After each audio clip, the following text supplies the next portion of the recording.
একসময় এই ক্যাম্পটিতে পুলিশ সদস্য ও এলাকাবাসীর আনাগোনায় সরগরম থাকলেও বর্তমানে শুনশান নীরবতা। ক্যাম্পের কলাপসিবল গেটে ঝুলছে তালা, আর ক্যাম্পের সামনের মাঠে স্তূপ করে রাখা হয়েছে লাকড়ি।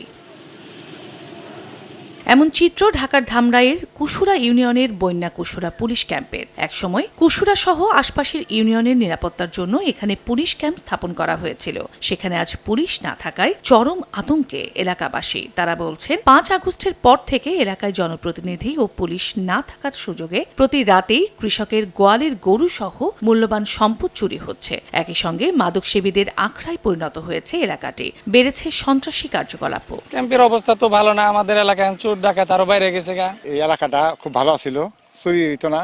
এখন এই যে ক্যাম্প যাওয়ার পরে এই যে গরু চুর, বিভিন্ন চুর এই আরম্ভ হয়ে গেছে। পুলিশ আসার পরে আমাদের গ্রামে চুরি ডাকাতি বন্ধ হয়ে গেছিল আর কি। নিরাপত্তার স্বার্থে পুলিশ ক্যাম্পটি আপাতত বন্ধ থাকলেও ফের চালুর প্রয়োজনীয়তার কথা জানান ধামরাই থানার ভারপ্রাপ্ত কর্মকর্তা। যদি ওখানে একটা আবারও অফিসার ফোর্স দেয় পর্যাপ্ত পরিমাণ, সেক্ষেত্রে আমার থানার আইন শৃঙ্খলা রক্ষার্থে আমার জন্য হেল্পফুল হবে। বৃহত্তর ধামরাই উপজেলার 16টি ইউনিয়নের নিরাপত্তার জন্য একটি থানার অধীনে একটি পুলিশ ফাঁড়ি ও একটি ক্যাম্প স্থাপন করা হয়।